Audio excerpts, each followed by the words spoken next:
Hey, everybody, it's Scott Steen with winnersandwhiners.com coming to you with what day is it, Scott? Hump Day. It is Hump Day edition of Today in Sports Betting. Taking a look, first of all, at the college bowl game. Scott, we're not going to spend too much time on this first one because it's an early game, and by the time we come out, this game probably will have started. So we're just, for the record, we're going to say what we got here. One of the few times I can talk about my premium play, and I've got in this Wisconsin Wake Forest game. Wake Forest 10-point underdog, 51 is the total. Before we talk about mine, I'll talk about yours. What do you got?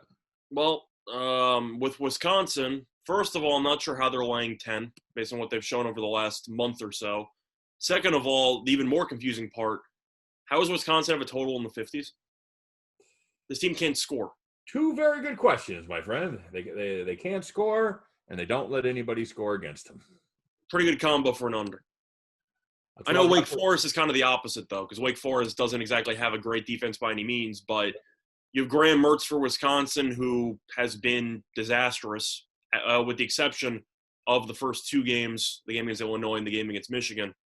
Other than that, though, Wisconsin scored 20 in their last game against a Minnesota team missing about 30 people. And other than that, though, they did not score more than 7 points. So now Wisconsin, who's laying basically 10 points, who has not scored 21 points since November 14th, is suddenly supposed to win this game by 2 touchdowns and have the game go over about 7 combined touchdowns between the two teams. I don't see it. I don't get it. Yeah, I pretty much saw that the same way, Scott. That was exactly how I came down. I gave out the under as a premium. We got it at 51.5. Looks like there's finally some movement. The money's come in on the under. It's down to 51 now. And on my standalone video, I took Wake Forest plus 9.5. And by golly, by gum, there's been Wisconsin money come in. You know, I want to talk real quick. Again, we're not going to spend a lot of time on this game, but is this a situation? It looks to me like when Graham Mertz went out, when he had COVID along with some other issues there on the team, he hasn't looked right since. And I don't know whether to blame it on COVID or whether to blame it on the fact of people getting some tape on him and catching up. But he was okay in that Illinois game. He was 12 for 22 through 2 touchdown passes. But he's been dreadful since then, just absolutely dreadful. 1 touchdown pass, 5 interceptions. He hasn't thrown a touchdown pass since the week before Thanksgiving. So, yeah, I'm totally with you here. You know, this is not a bowl season for unders, and we may totally be left holding the bag on this one, but I'm with you. I don't see where the points come from in this. There are a couple of situations where you feel like even if, of course, you've noticed a lot of overs that have been hitting in bowl game season, you simply just can't take it over. Wisconsin's one of those teams. It's like the equivalent of the Louisiana Tech Georgia Southern game, right? Where even though there's overs and a decent amount of bowl games, and you hate to be taking an under in a bowl game because you're sweating for a full 60 minutes, you thought both teams are going to have backup quarterbacks, so you couldn't play an over. Then it turns out Georgia Southern had a starting quarterback, and it didn't matter because Louisiana Tech scored 3 points, and the game went under. Now, the point about this game is that in addition to the fact that Wisconsin's offense has been bad lately, and their defense is still very good, Wisconsin's also missing a bunch of people because they're going to be missing 2 of their best receivers. They're going to be missing 1 of their running backs. You have a couple people banged up. Same thing with Wake Forest. So it's not even like both these teams are at full strength in the first place. Mertz, I know you can make the argument maybe COVID might have impacted him negatively in how he's played. I think it's more based on the fact that he played Illinois and Michigan in the first 2 games, and those 2 teams turned out to be atrocious. Yeah, I think that's a bigger reason why. So I'm not going to read much into it, but I do think that Mertz has gotten exposed with more film, and I think that Wisconsin should win this game. I think it'll be ugly. I'm not going to go ahead and tell you I think they're going to win by double digits, but would it surprise me if Wisconsin wins 27-10 or 23-10 or 23-17? No. So I'll lean to the under. I think that Wisconsin will be hovering around the 9.5 number all day. I think they might win by 10, might win by 7. I think it'll be a sweat. Be a one-possession situation there for the spread late in the 4th. But I do think the under you're going to look through and go, wait, there's only 10 points at halftime. Why was this total at 51? Yeah. Yeah, Wake Forest is going to be missing maybe their best player in Boogie Basham. I really like this guy. He's going to make some noise in the NFL. To me, one of the most fun players in the ACC to watch. It's not a skill position player. Just dominates offensive lines. It would have been fun to see him square up against that Wisconsin offensive line. But, I'm with you, Scott. You can certainly give him a pass for struggling offensively against Indiana, Illinois, and Northwestern. Indiana, Iowa, and Northwestern, three of the top four defenses in the Big Ten. They didn't look good against Minnesota either. Yeah, putting up 20 in overtime against a Gophers team that we have seen just get mauled by other teams offensively, and missing players, like you said. That, my friend, is a red flag right there. And so I agree with you. I like the under. All right, good. All right, so now let's talk about a game that will actually not be going on by the time that this is released, and that's going to be the by the way, do you know what bowl game that is, Scott? The one that we talk about? Of course, Duke's Mayo. The Duke's Mayo. And do you know what Duke's Mayo has that other Mayos don't? The name Duke in front of it? It has twang. I happened to see the Duke's Mayo commercial yesterday. I've never heard of Duke's Mayo in my life. Have you heard of I've never heard of it either. Okay.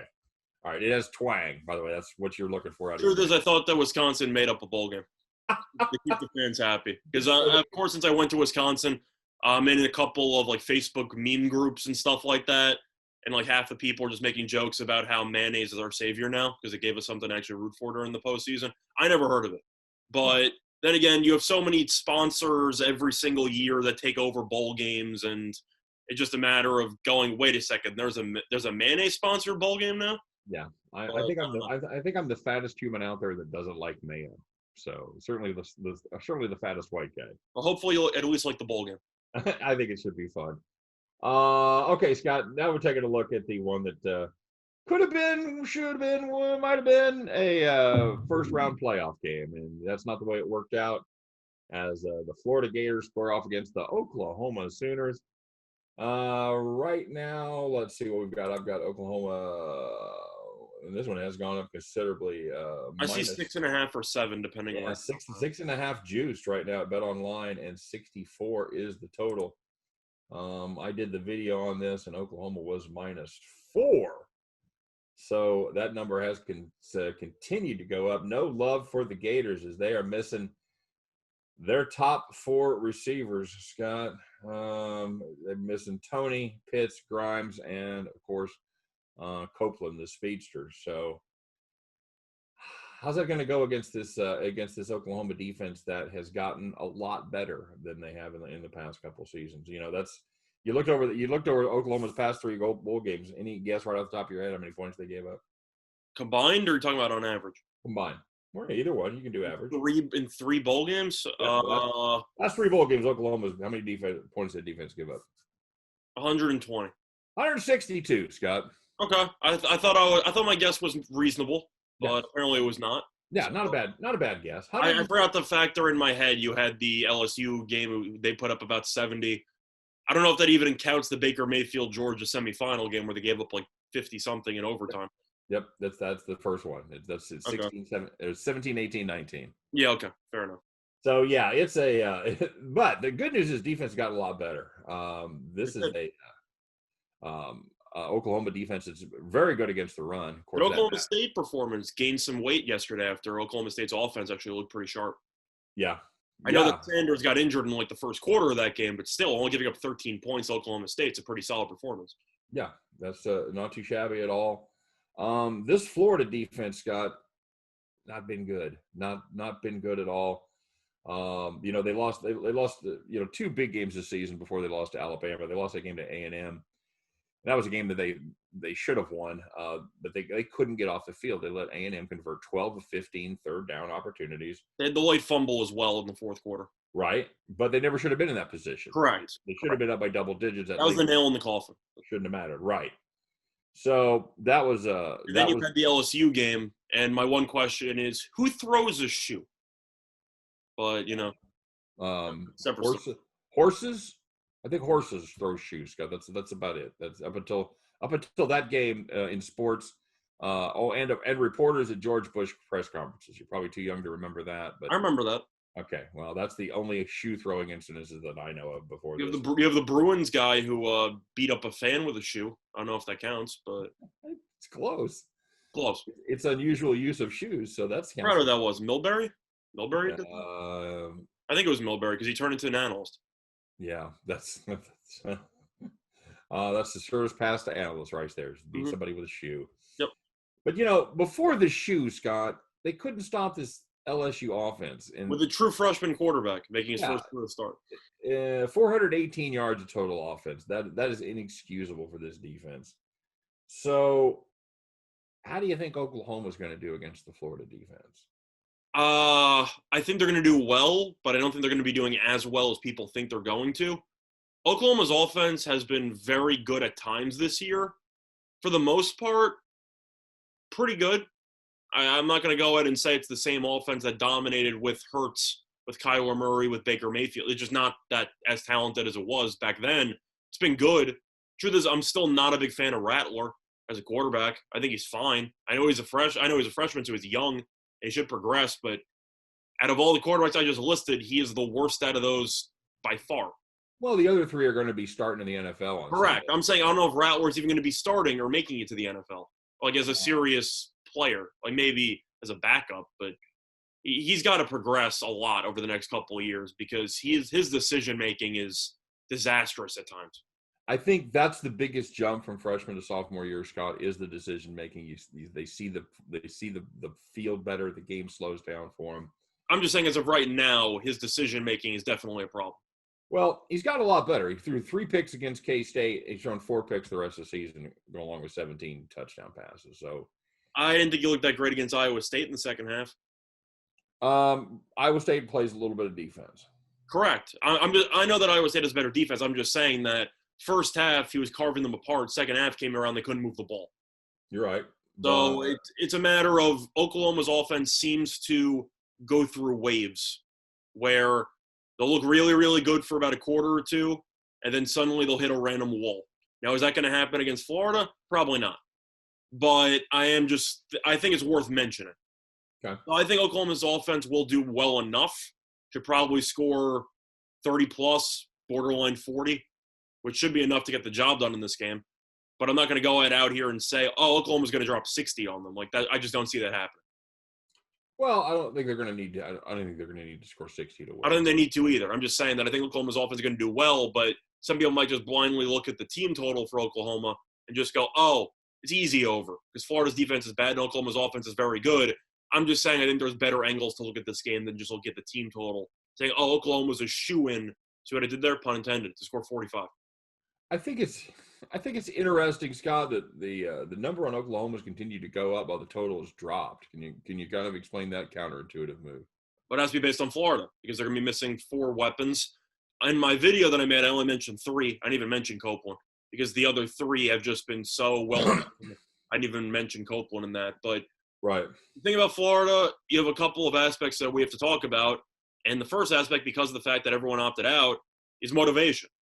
And we've mentioned it numerous times in bowl games. I know that I mentioned it several times, even yesterday, talking about Miami. I know they had 2 of their best defensive linemen opt out.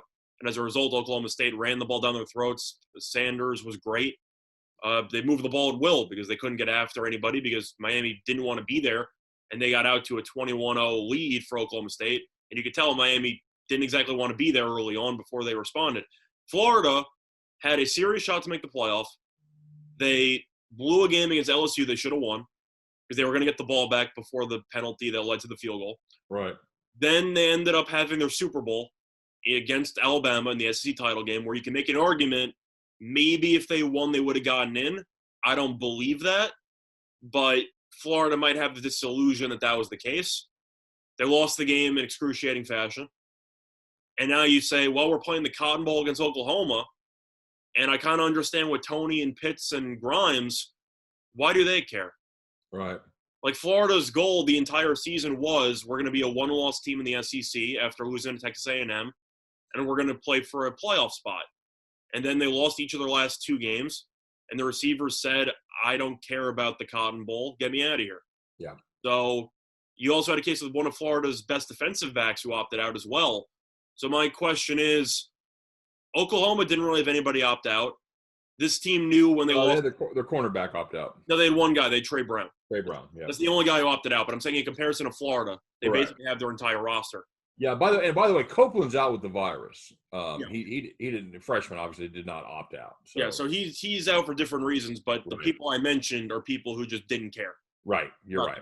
So you have those guys. But talking about Oklahoma, they knew around week 4 we're not making the playoffs. Yeah. They had 2 losses, and yet they're still on a massive winning streak, and nobody's opted out besides him and currently the backup running back because they ended up making Stevenson the starter against the most of the touches. So Pledger's not playing, but he's been completely phased out of the offense anyway. So that's Stevenson's a lot better since he's gotten healthy. And I'm saying another opt-out would be Pledger, but he's been phased out completely. So that just doesn't even really factor into the game. Did he opt out to prepare for the CFL draft?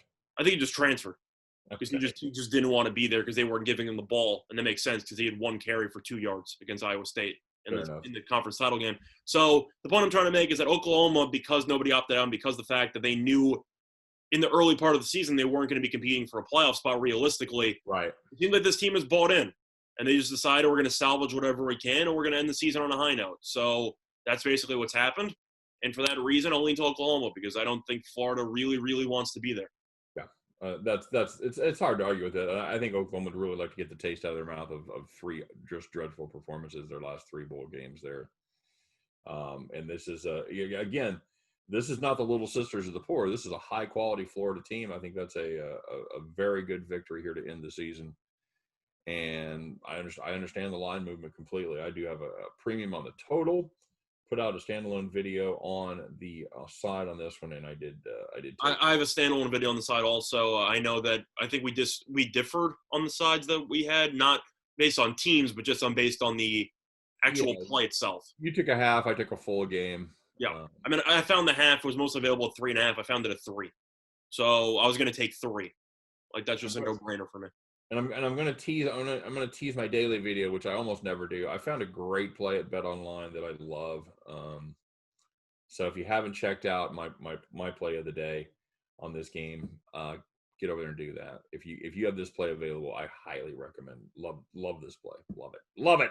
So, all right, my friend. Any final thoughts on the on the Duke's Mayo Bowl or the Goodyear Cotton Bowl? Well, I know that we're both going to be rooting for Oklahoma in this game, and I know that we both want them to win by a decent margin.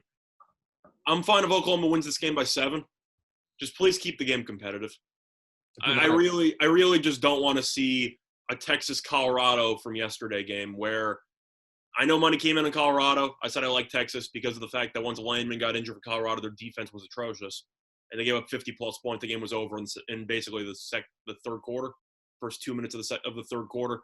That game was awful. The Oklahoma State game, I liked Oklahoma State, and that game was entertaining. So at least you could watch the whole game through.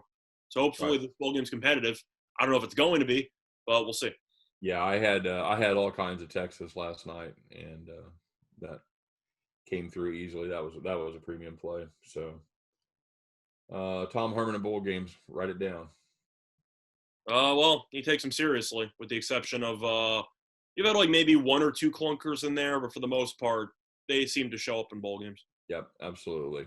All right, guys, if you're looking for more information on either one of these games or any other game in the bowl season, we got 3 coming up tomorrow that certainly are going to require some deep diving. We'll be back to take a look at those. But you know where to stop. Stop by winnersandwhiners.com, the #1 site in the world for predictive sports analysis. Get your butt over there and yeah, check those out. Great sites, guys. It just is. Football, basketball, pros, whatever. Winnersandwhiners.com. Deep dives every game, every day, always free. Check it out. All right. So for myself, for Scott Reichel, for all of us over here at Winners and Whiners, appreciate you guys watching today. Don't forget to like and subscribe. Give us the love. We appreciate it. And of course, don't forget to stay tuned. Check out our NBA videos as we'll see what we can do with the Milwaukee Bucks again and see how that goes. But you guys take care. Have a great day. Hope every one of those tickets in your pocket turns into cash money back at the window. And yeah, we'll see you next time on Today in Sports Betting. Take care, everybody.